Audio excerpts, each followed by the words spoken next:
sound because I forgot to put sound in. Uh,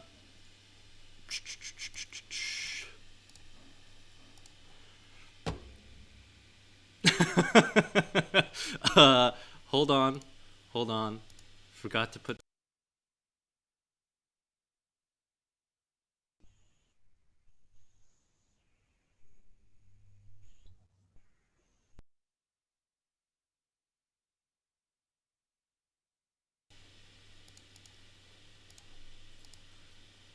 Okay, now you should be able to hear me, I think. Oh, God. I don't know if I have any of the Zoom sound in. Jesus Christ. Uh, okay, well, we'll try to figure it out as we go along. Um, yeah, okay. So, anyway, welcome to Game Center Live. This is our show where we talk about what's happening here at NYU Game Center. And right now, NYU is, in an interesting time, just like everyone else around the rest of the world. So, today we're going to be we're just going to kind of keep it simple. And today will mostly be the segment called The Discourse, where we have Naomi Clark and Frank Lantz, faculty here at NYU Game Center, do an game industry news roundup and offer hot takes and stuff like that. So that'll probably be most of the hour. But first, we want to do some quick announcements, first of all. NYU has been classified as a non-essential business and has been closed by the government.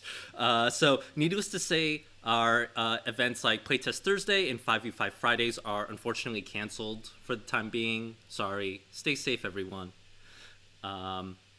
Another news item, students, we are running another town hall Zoom video chat thing tonight at 7 p.m. So this is a really good chance to talk to faculty and staff directly about your concerns and feelings, as well as check in with the rest of the NYU Game Center community. Please check your email or check in the Slack in the announcements channel for the link to that Zoom meeting. So again, if you're a student, please attend the town hall tonight at 7 p.m. Eastern Standard Time. Another quick announcement, registration for fall 2020, if it happens, I mean, it's probably going to happen, right? The next semester is probably going to happen in September. Everything will be okay, I'm sure. But registration for next semester begins on April 20th. Your faculty advisor will be in touch and we'll be talking about classes really, really soon. So, plan ahead. It's important to, keep your eyes on the rainbow. We are also hosting a new book launch. Well, online, because we can't do it in person anymore. We're hosting a new book launch, a book called Achievement Relocked by faculty here, Jeff Engelstein, that's published by MIT Press. And Achievement Relocked is about the achievement, it's about achievements, I guess, but it's also about the psychology of game design. So that should be really interesting. That will be streamed over Zoom and YouTube, I believe, next Thursday, April 2nd at 7 p.m. Eastern Standard Time. So please come to that. That'll be next week. And then last call for the Sloan Foundation grant. Reminder, the Sloan Foundation is interested in funding any game that's vaguely related to science and technology.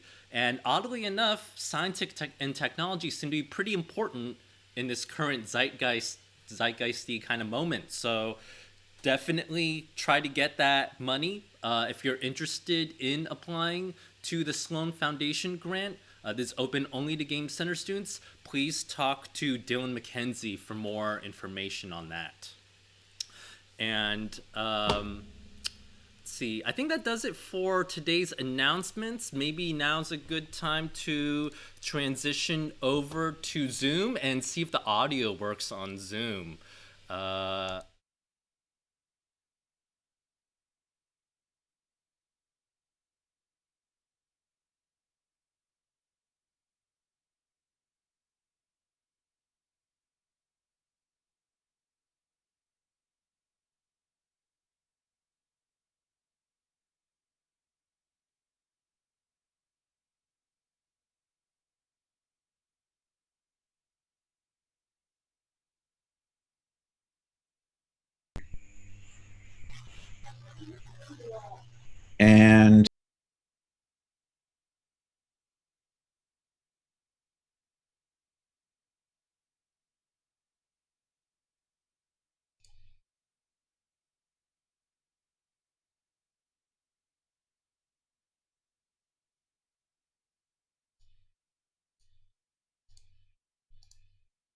I'm not. Hold on. Okay, what about now?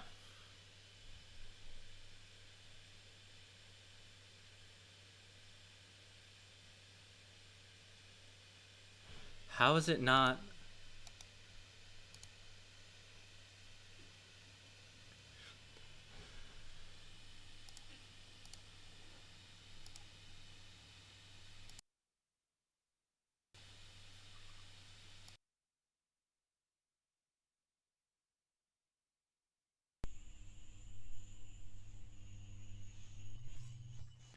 Chat, can you hear Naomi? Why am I asking? It's already been determined that no one can hear me. Oh, the captions, the captions. This is it. This is perfect. Shout out to Mirabai doing the captions. Really, yeah, we could coming get through and rescuing us during these difficult times. Thank you, Mirabai. Should we try to forge on? Okay, we can forge on ahead. Check, check. 1 2 1 2. Okay, let's talk about this Hey, Chris. link that's up here right now. I think we might need to play some videos for this, so this will become an even bigger audio challenge in a second. Hey, Naomi, how are you? I'm pretty good. How are you doing? Hi, Robert. Hi. All right, let's go right into it. Yeah, so hopefully some of you in chat are familiar with Segata Sanshiro, the mascot of Sega Saturn, who only appeared in Japan. But if you're not, let's start this hour by playing the video, the first video on this page. Yeah, that one. I don't know if we have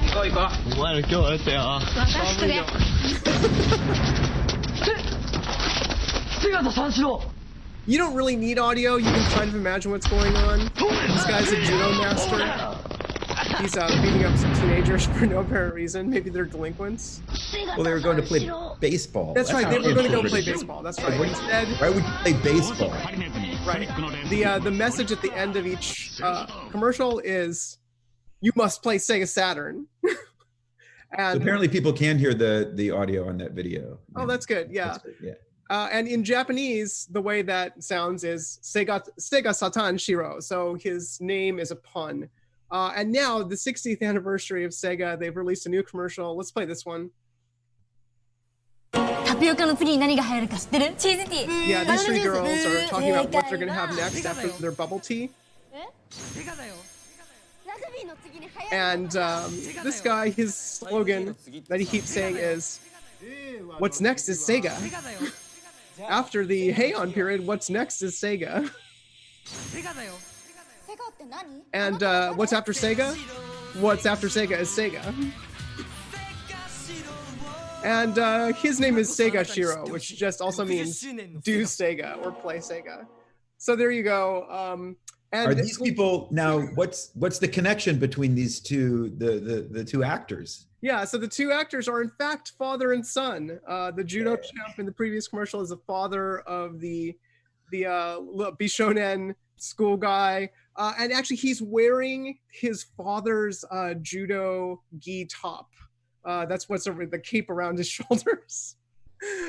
Which sort of maybe also gives you a glimpse into the size differential between these two actors. This original Segata Sanshiro actor is huge and burly, and his son is kind of like wearing his coat as like an enormous cape. Reminds me a little bit of the Old Spice guy and isn't there an ad campaign with the Old Spice guy and his son? Probably. And it's got the similar tone, right? It's a little bit of a kind of a tongue-in-cheek. A little bit, yeah, but this is much more sinister. Well, not sinister. It's way more tongue-in-cheek than the Old Spice guy. The idea is just like, okay, here's a paragon of masculinity. Segata Sanshiro, the whole premise is that he will beat you up unless you go back inside and play video games. He'll like beat the crap out of you and throw you on the ground with a judo throw. And his name literally means you must play Sega Saturn. So yeah, it's tongue in cheek, but I would say it's also over the top in a way that most American companies are usually a little too cowardly to go for, or at least they certainly were back in the era when Japanese advertising was much more surreal and weird in the 80s and 90s compared to US advertising. So it's nice to see this come back again. Hopefully some of you are fans of Segata Sanshiro. If you're not, go and like watch some more Segata Sanshiro commercials on YouTube. There's your nostalgia moment. For me, this is all new, Naomi, because I'm a PC gamer. I'm not a console guy. I see. Your Yeah. Sega Saturns, your Nintendo Entertainment Systems.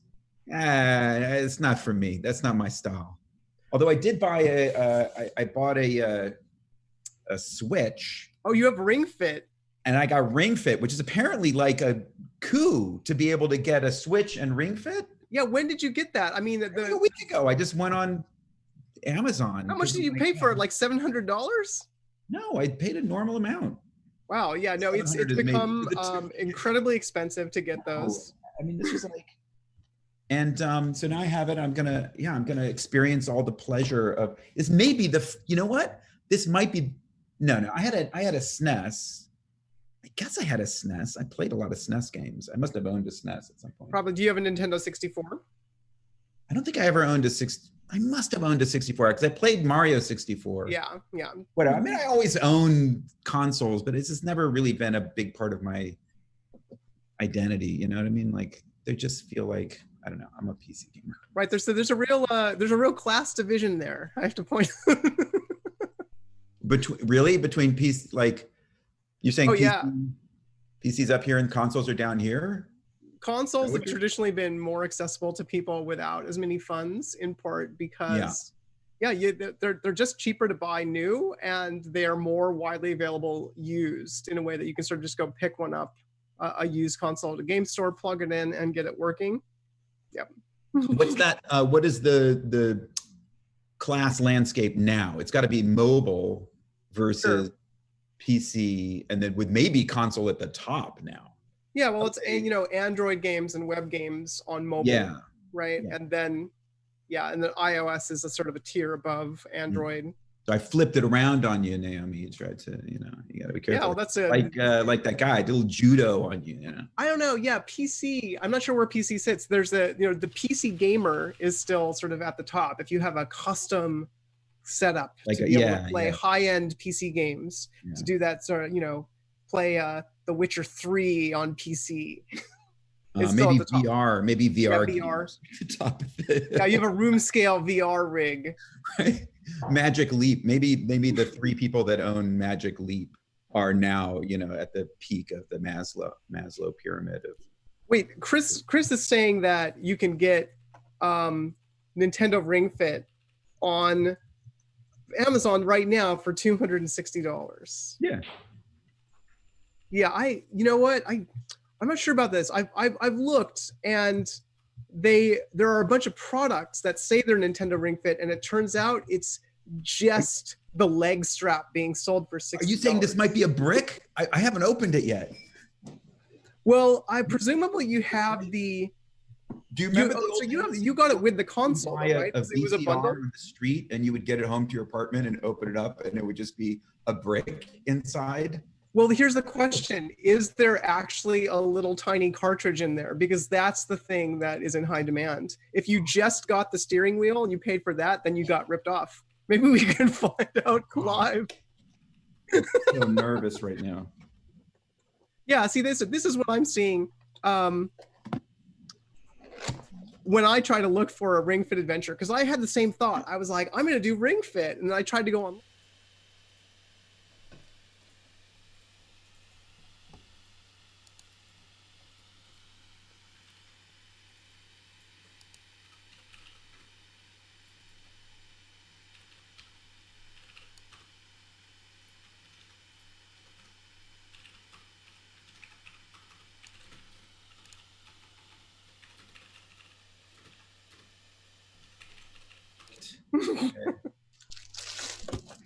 Well, enjoy your exercise. The rest of us will have to settle for some good old fashioned doing push-ups.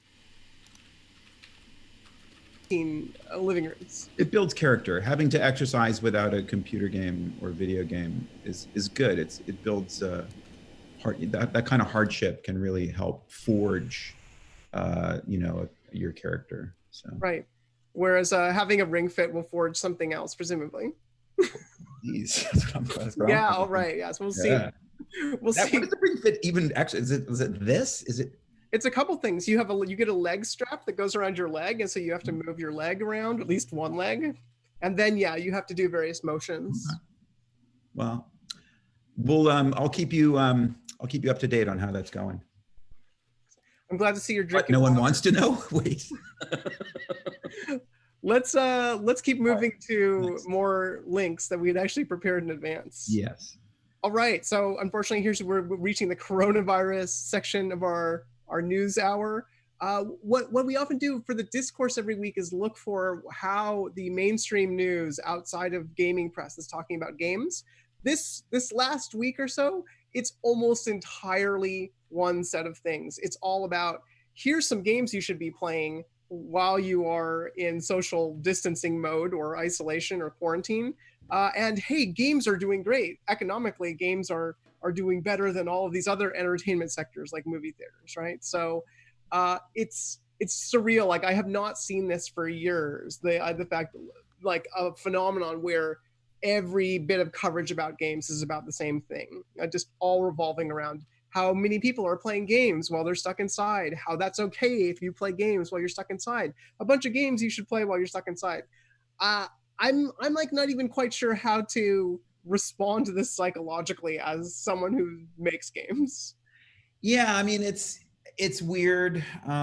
So for us and our community, I mean, I think one way to think about it is not just, it's not to feel mercenary or like, oh, this is, we're somehow going to benefit from this terrible thing that's happening, but maybe rather to sort of think, oh, this is a responsibility for us, right? The kind of the world is paying attention to the culture that we're making and the kinds of experiences that we're creating in a new way, right? There's a spotlight being put on us, and we should step up to that challenge and kind of take it on as a responsibility.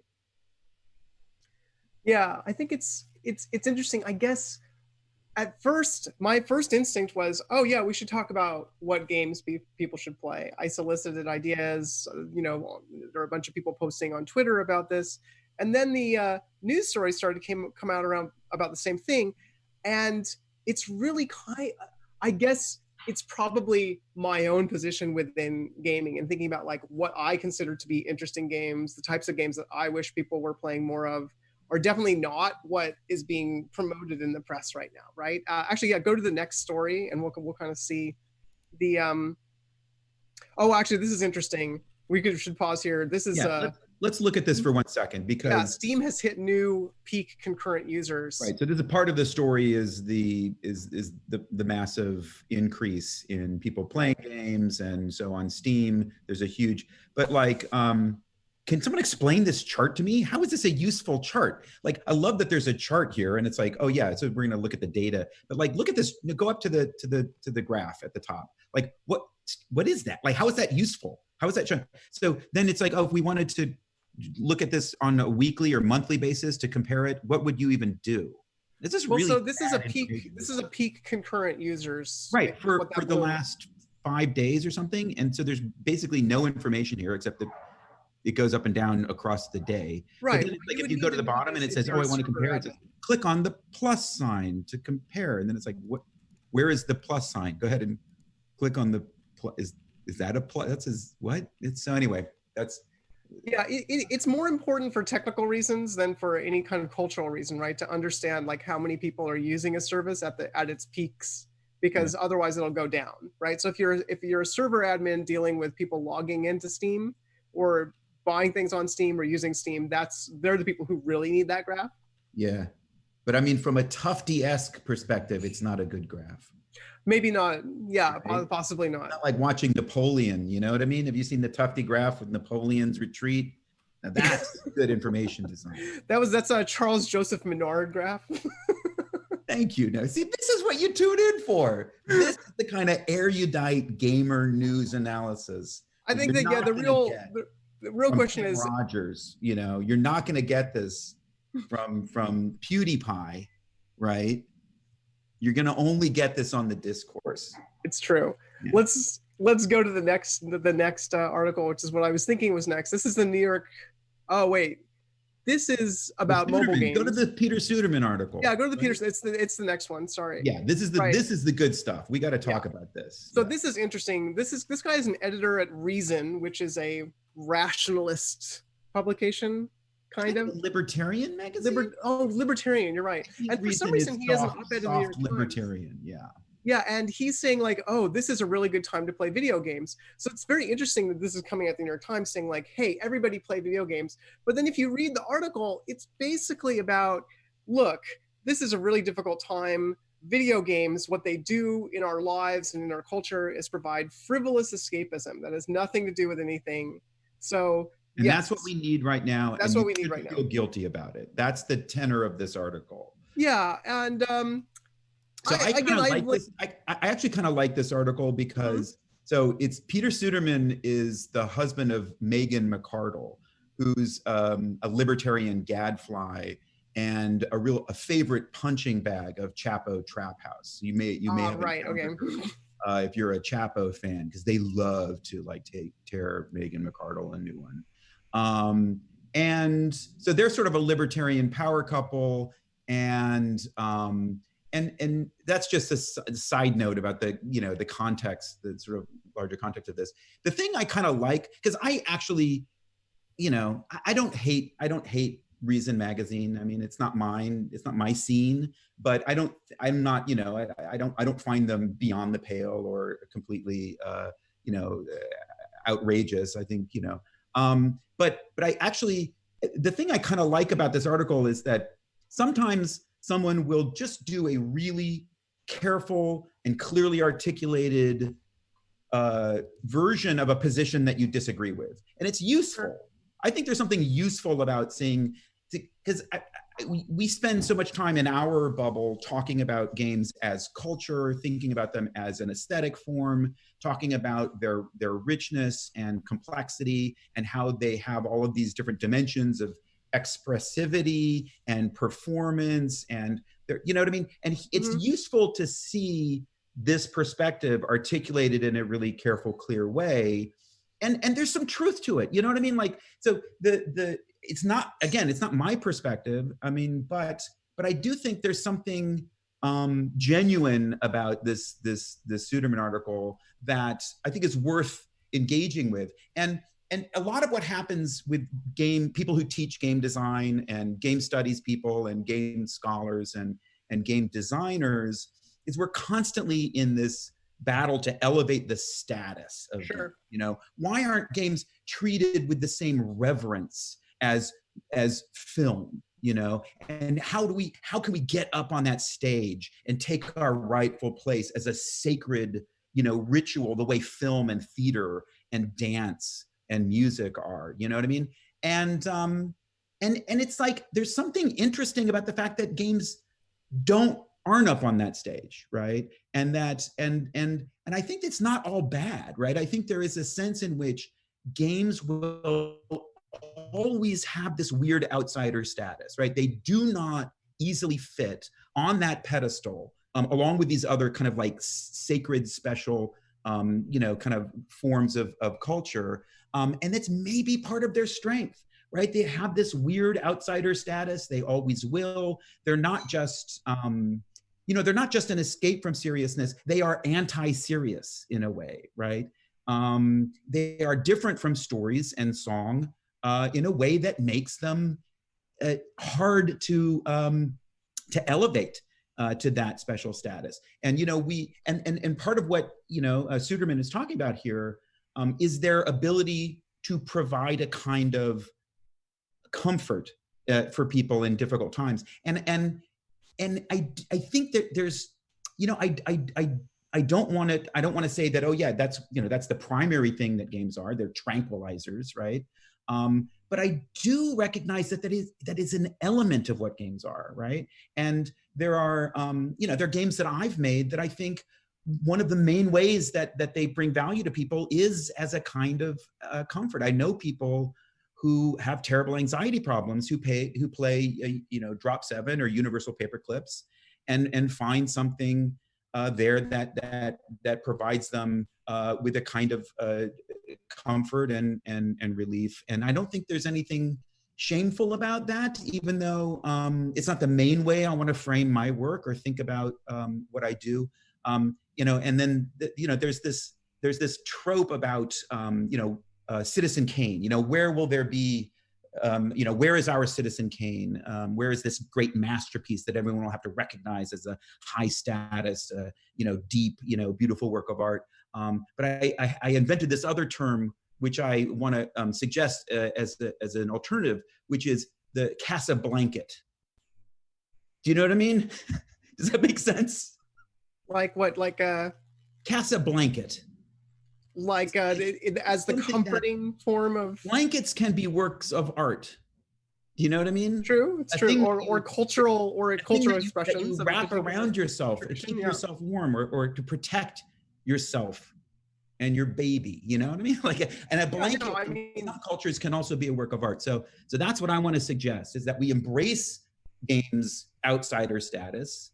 Even while acknowledging that that's only part of the story, this idea that they're just escapism or just a release valve, we say, we don't reject it, right? We embrace it and say, yeah, they can be, important, serious cultural works and also have this quality, right? So that's what I want to capture in this term. Yeah, I mean, that I don't disagree with any of that. I guess my frustration is that we're all seeing the narrative flip-flop between those two poles, right?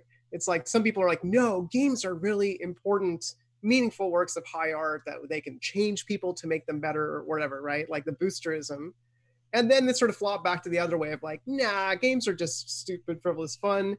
I think sort of both of those are true, like you're saying. And I wish that the spectrum could kind of fold in on itself and collapse, because I think there's actually something really interesting in that collapse point, right?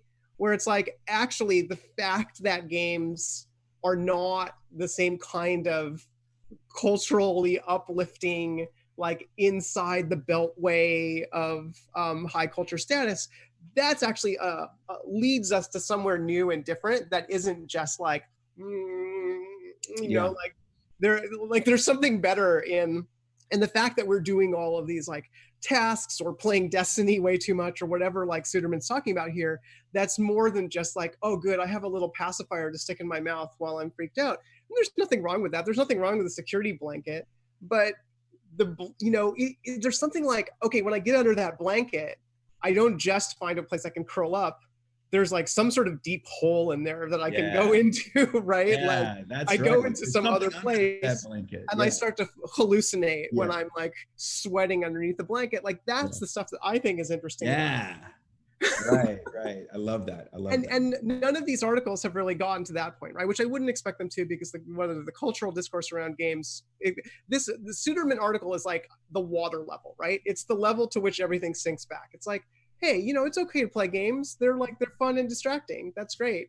And yeah, I think it is important somehow to keep pointing out that, yeah, games can be an important source of stress relief. We keep saying that, I think because we shouldn't be losing sight of that, right? Like we can't ever forget that that's maybe one of the most beneficial things that people do with games. And that's always been true. Like that's not a new thing. It hasn't changed. But I think all of the emergence of all these other narratives kind of eats away at that a little bit, to remember like, I want to suggest one last thing, and then we should probably move on from this. Yeah. And I apologize for talking so much about this one, but it really got me thinking. One last thing to think about here is this the fact that this is coming from Reason Magazine. It's coming from this libertarian power couple, and I think there's something interesting happening because of the pandemic that reflects my personal interest in in the contemporary world, which, as you know, is about kind of meta rationality, meta systematicity. This idea that there is no one single framing system that has all the answers and can sort of explain everything and justify itself. And I think in this new weird world that we see a really strong example of that. If you think about what we're going to need to do to manage this crisis, it is a series of really complicated phases that involve, mitigation and then lockdown, and then, a slow transition into a new normal where we're tracking, and Sure. managing this thing, and the development of medicine and treatment and vaccine. And these different things require different kinds of systems, right? In some cases, you want a distributed system that isn't strongly centralized to do some of those phases, right? And then at some point, you actually want a strong central system that can like manage something from a top-down way, right? In that later phase when you're kind of like maybe tracking and organizing all this information. It's just not the case that markets will solve this problem. Right. And it's also not the case that a strong central government will solve this problem, as we've seen in the failure of the CDC and the other like governmental agencies, right? A real breakdown and a real failure. And instead, what we need is a kind of fluid movement between these different systems that will, that will be difficult, to transition to. We're still in a phase where we think, oh, there's going to be one solution, and it's like, LOL, libertarians, you're idiots and you have nothing to contribute, or vice versa, that there's like, a critique of a kind of totalitarian central government in China lying about, the early stages of this. And it's just like, we're going to have a really complicated set of overlapping systems that are necessary for moving forward. And I do think games should and could provide insight into how that works, because games are so much about systems and about different systems and about different values. Like in this case, right? The way that games can both be a kind of escape and at the same time, or in different ways, be an engagement, right? They can be intensely social in some cases, or they can be a way of isolating and breaking apart. They already embody these different meanings and these different frames. And so I'm hopeful that in addition to, being an industry that thrives, under the new normal, games will also rise to the occasion.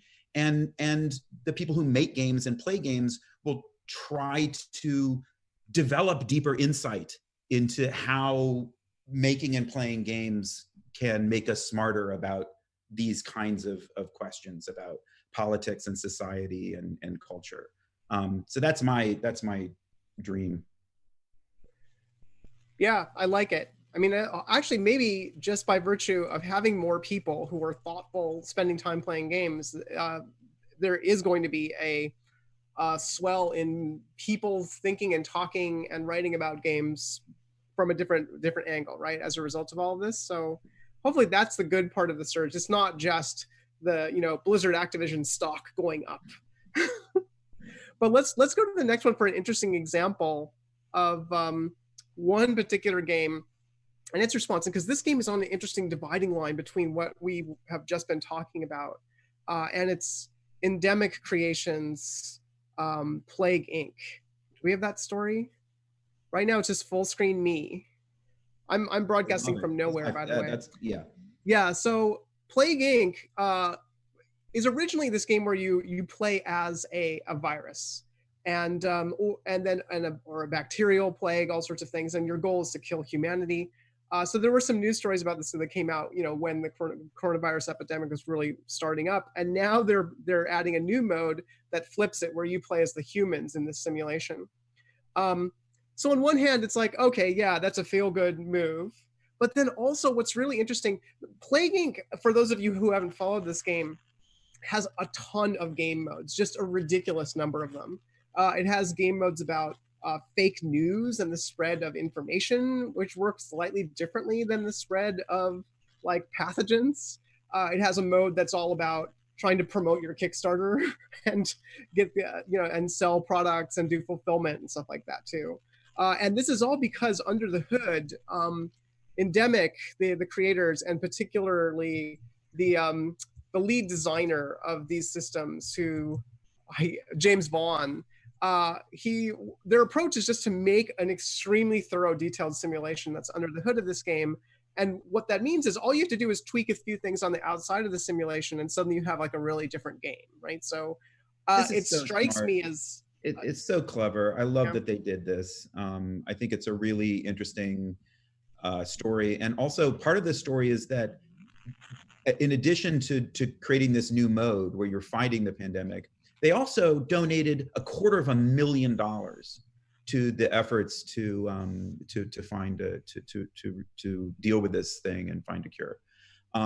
That's impressive. That's like, first of all, Plague Inc. has $250,000 lying around that they can give away to this cause.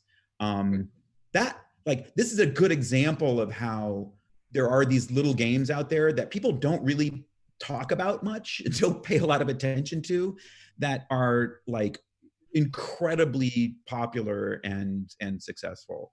That's an interesting little reminder of that. Like, when was the last time we talked about Plague Inc., right? No, and there's a bunch of games out there like this, right? That game designers and scholars tend to just kind of ignore, but they're out there like, making a ton of money, huge audiences. And in this case, I think deservedly so. I think their response to this is pretty smart. Yeah, agreed. And as Chad is pointing out, they might look bad if they weren't doing something to sort of adapt to this situation. This is why people do good things. No, it's true. To not look bad. Well, this is probably one of the more educational pieces of media that's out there about epidemiology, period, because it's very rigorously modeled. It has like all sorts of interventions modeled in it. Social distancing has been in this game for many years now, right?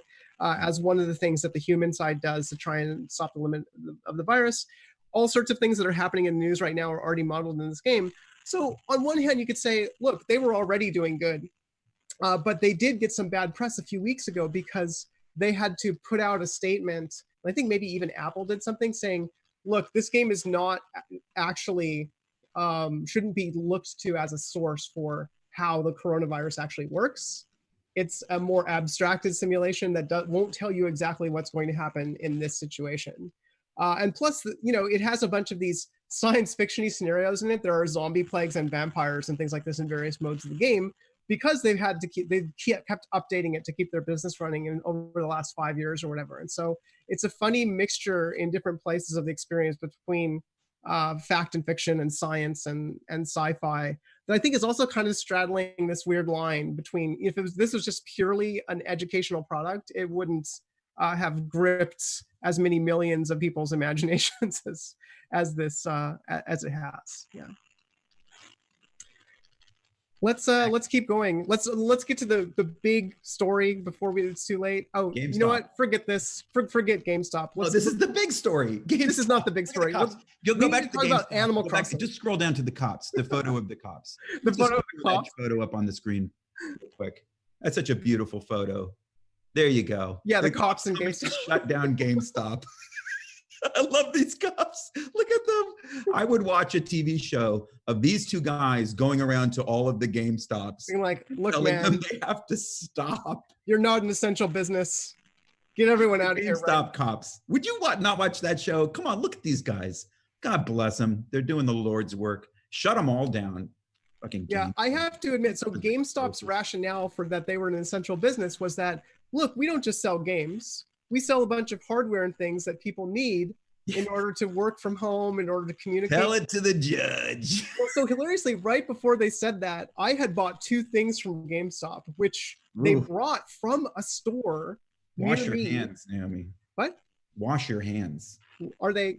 No, I'm saying you bought two things from GameStop. Yeah, I did. Well, I know. No, I washed first the outside of the package with rubbing alcohol. Then I, took it out and washed my hands. But I bought That's how I treat packages from GameStop under normal conditions. It's true. I used to do that, 5 years ago. But the mic that I'm talking to you with and the camera that is seeing me right now are both from GameStop. They actually delivered them to me. Oh, no. We need to, So I have to be a little grateful to the fact that GameStop kept delivering things to people's home addresses in this. All right, I'm sorry I made us go down the GameStop. I just wanted Okay, let's go to Animal Crossing. This is the important Okay, this is the good. Animal Crossing. People are mad about Animal Crossing. Why is this? Well, I think Animal Crossing became the repository of too many people's hopes and dreams about how maybe being socially isolated could be okay.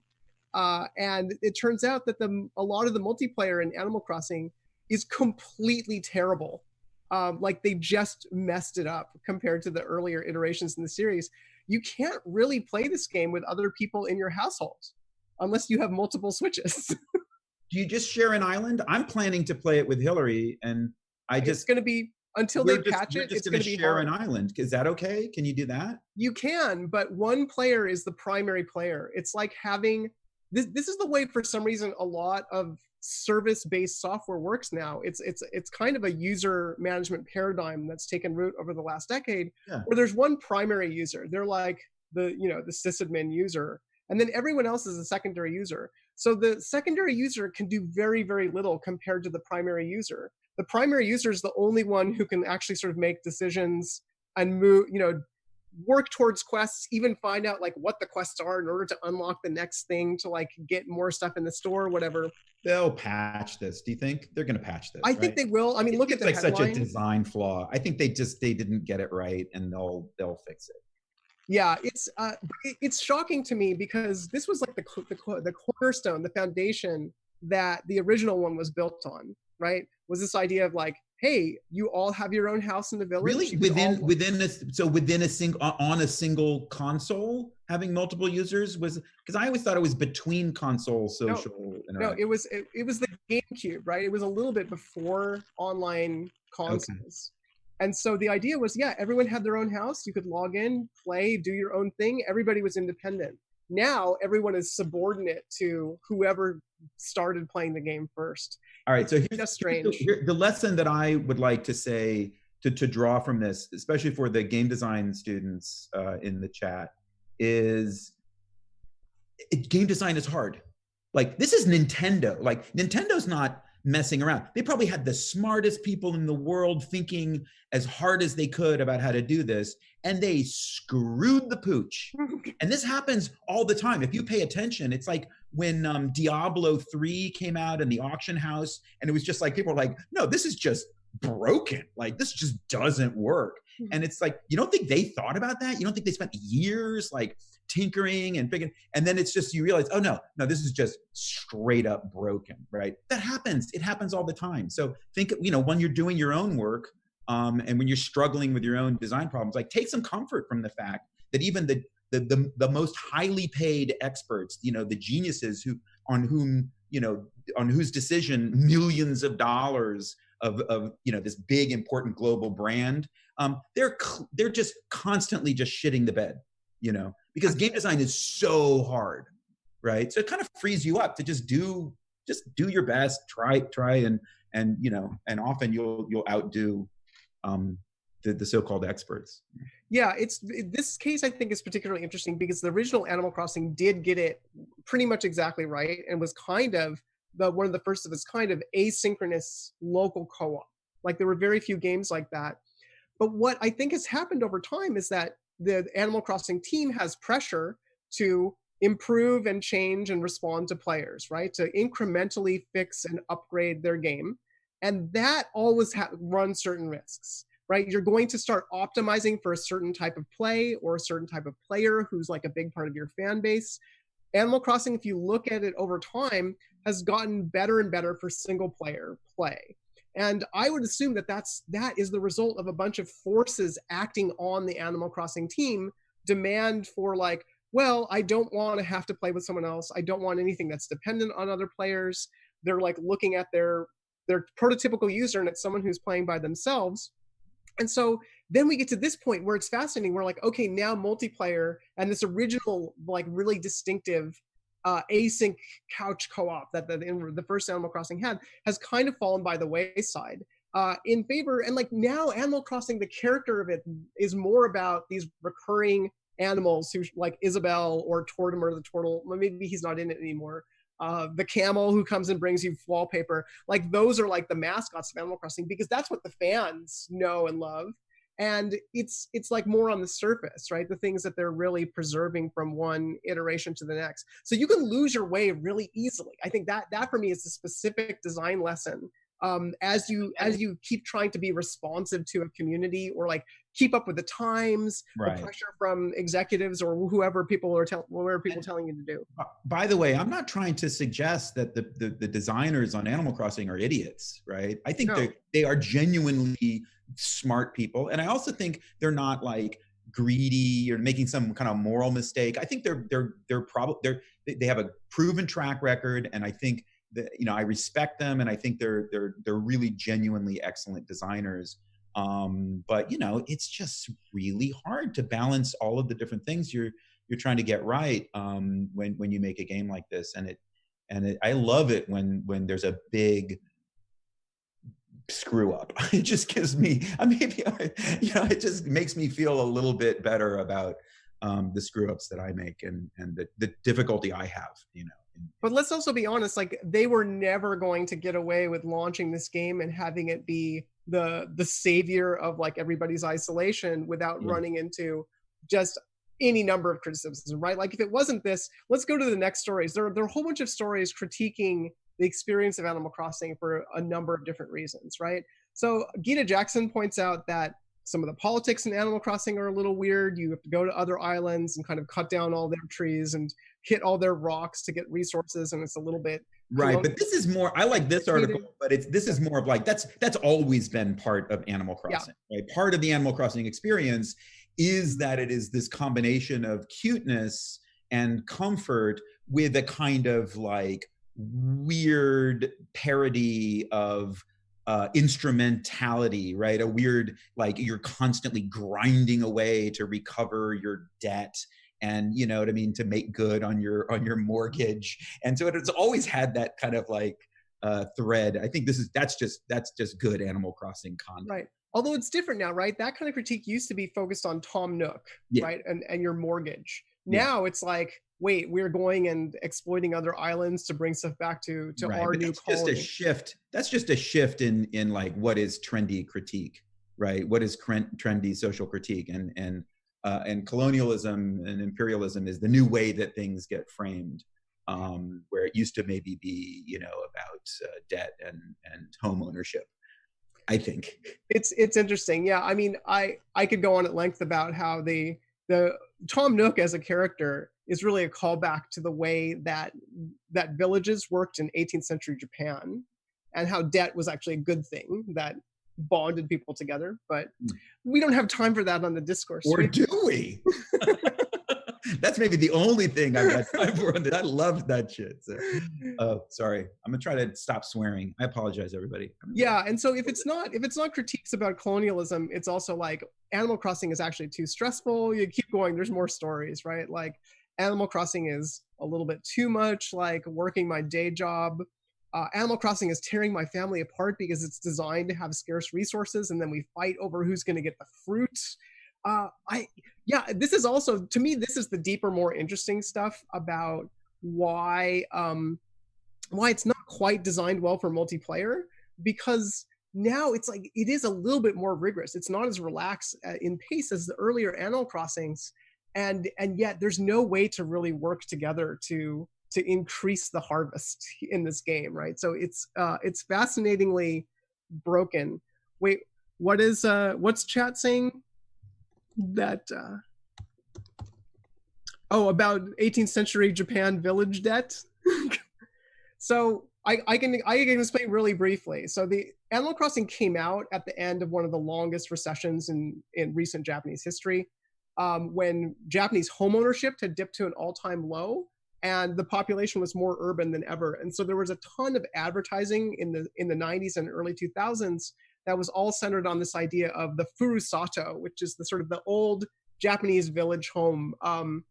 It's the small town where your ancestors used to live, where everybody was bonded in a kind of communal sort of living, and you would, plant rice in your rice paddy, but it was most of the time the rice was just growing there. So you would go up into the mountains and catch dragonflies and get fireflies together for, to show to your kids, and you go fishing. And oftentimes the ocean is down that way, and the mountains are up this way. So it was a sort of perfect idyllic fantasy.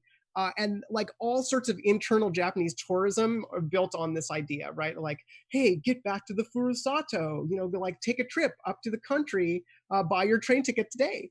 So Animal Crossing came out at the height of this and is clearly a fantasy about that. And the thing is, in the old village system, in the Edo period, before modern Japan, villages had collective debt, because if you were a fishing village, you would have to like pay somebody for all sorts of goods and materials that you need, like nets and hooks and stuff like that. Like those weren't necessarily produced in your small community. There are a bunch of things that are produced from the outside, and there's a lot of traveling trade, more so than in a lot of other nations, because of the small size of Japan. So whole villages would often go into debt, either to a feudal lord or to merchants who were providing them with necessary goods. And the main person who would hold that debt was like the head of the village, who was the Tom Nook character in Animal Crossing. And so then he would tell all the villagers, here's how much each of you owe to the village for your share of the debt. Just like if you live in a co-op building or something like that, the co-op has like collective debt, and then everybody has a little bit of that debt, like so you all sort of pay off a mortgage together. That's kind of the way that village life was in Japan. But nobody ever paid off the debt, because most of the people living in the village don't have money. They don't have any money. Where are they going to get money? They're fishing for fish. Good. Right. It's like the cathedrals that would never be complete. That's right. They would in medieval European towns, they would build these cathedrals, and as long as the cathedral was under construction, they didn't have to pay tax. They didn't have to pay to the local lord, and so the cathedral would never complete. Right, there would always be one tower left so that the debt is never paid back in a traditional Japanese village, because it's what makes the village continue to function. It's like, well, you can't just leave.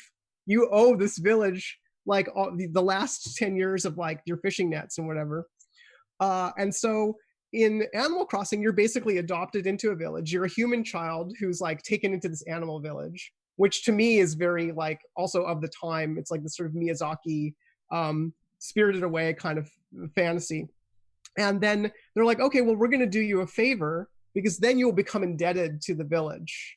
So we're giving you a house. And in Japan, it's very common for one person to own the land that the house is on and another person to own the house. So for instance, my family home in Japan, we only own the building. We don't own the land. The land is owned by some way, way more wealthy person, right? And we have a 100-year lease on the land. Which I don't know when it's up. But the point is, you keep having to pay rent and mortgages and stuff to the person who owns the land. And in the case of an old-fashioned village, that's the village. And the village head person, like the raccoon who runs your village, owns the land. So if they were like, okay, we're building you a house on this piece of land, maybe you own the house, but we still own the land. And yeah, so you have to pay back the village. But if you pay back the village, then you could just leave. And like that would be really bad and sad for the village. So every time you pay back your debt, we're going to build something else for you on top of the house so that the debt will continue. So the debt's like not really a bad thing. It's actually what keeps you in the village and allows you to continue playing, right? Because of course you also have to have more stuff to do in order to keep playing the game. That's amazing. Yeah. Naomi, that was beautiful. Thank you so much. That was really amazing. Yeah, I should probably turn it into a lecture at some point. That's really cool. I don't know how conscious this is for the designers of Animal Crossing. Maybe it's deliberate, maybe it's not. It's there, whether they put it in there or not. I mean, this is how games work. You excavate meaning. It's a collaboration between the designers and the players and the world, right? The fact that the world is made up out of these kinds of systems, right? Made up out of resources and currency and rules that connect objects to people, like, and then together we're kind of like digging out what does this mean, like we just dig it out. So you just did an amazing dig, so thank you for that. Yeah, and so that explains why Animal Crossing is about these relationships you have with animals, and it's also about this debt, because they're kind of the same thing. Yep. We should just briefly, before we have to go, let's Yeah. make sure that we touch on dreams, because that was another one you threw up in the. Yeah, let's go forward to the Vice article by Patrick Klepek, if you can find that one. Yeah, so dreams, we didn't get to talk about this when it launched. We kept running out of time, but it's out now, and there's been a lot of critique of dreams. Some people say, like, look, is this really a good idea for people to be pouring so much time into making these little custom gamelets inside of a game where they're always going to be part of a closed ecosystem, right? They're sort of stuck inside of this system. You can't kind of extract them or have your own intellectual property outside of dreams. Then there was a wave of critiques that were like, look, most of what people are making in dreams is just remakes of existing games. And of course, it's kind of, obviously that's the easiest thing to make first, but now Klepek is pointing out, oh, people are making much, much weirder things in dreams now. All sorts of like strange little simulations and hallucinatory experiences, or like games made by 7-year-olds, which are just like climbing over chairs in an endless hallway. There are tons of examples in here.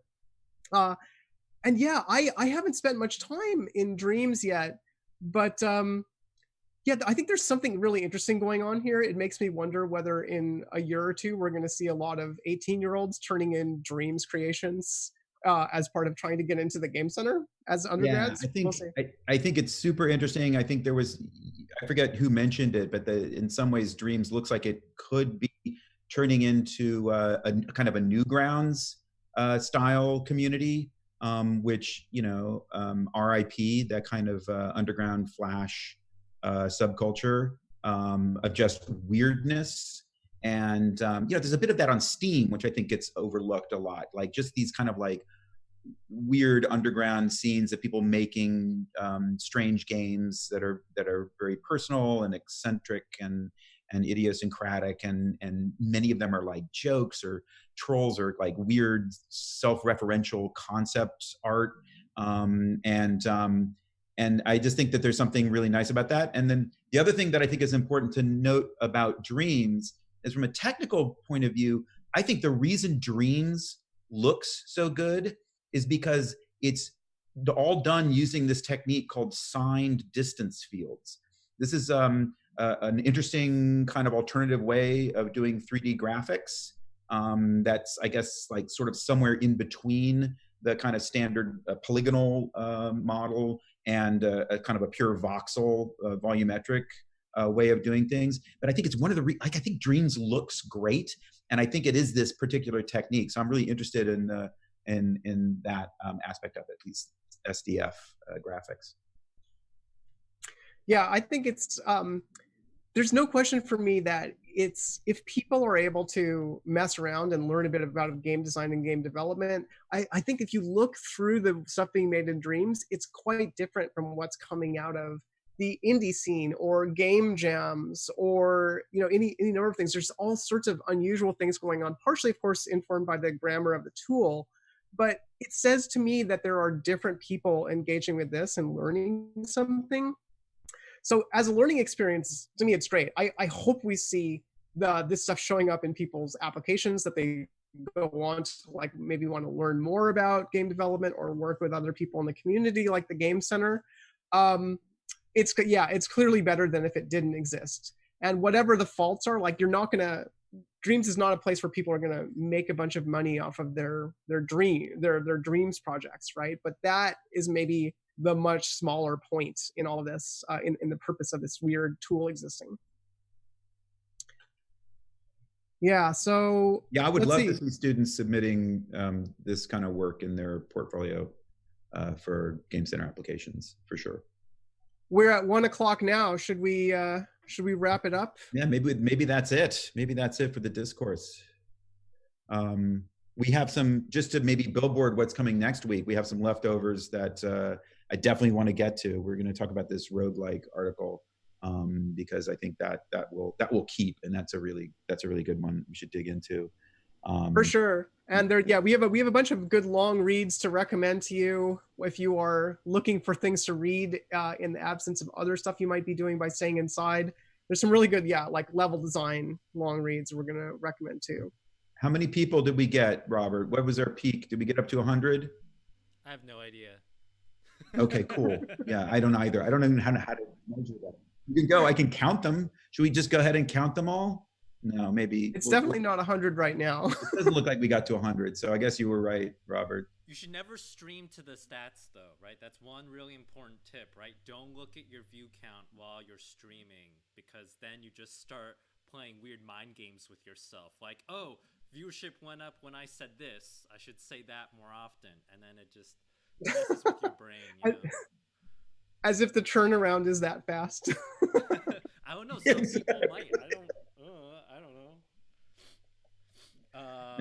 But okay, well, yeah, it is 1 o'clock, and well, yeah, let's go ahead and wrap it up.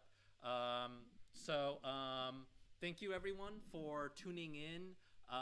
We'll probably try to do this every week, especially because streaming and maintaining like some kind of telepresence out in the internet is increasingly important these days, in these days of social distancing. So we hope you'll join us next week. Well said.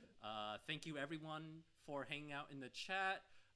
It's really nice when it genuinely does feel like a community, and then it actually pierces through my cynicism about Twitch and streaming altogether. So thanks everyone for hanging out. Please tune in next week, 12 to 1 Eastern Standard Time. And thank you so much, Naomi and Frank, for your lovely, beautiful discourse. And I learned so much about Animal Crossing too. And also thank you to our captioner, Mirabai, who is a real living human being and who's captioning all this very thoughtfully. Please hire Mirabai for all of your video captioning needs. All right. Thanks, everyone. Have a good rest of your day. Bye. Thanks, you, everybody. Bye. Bye.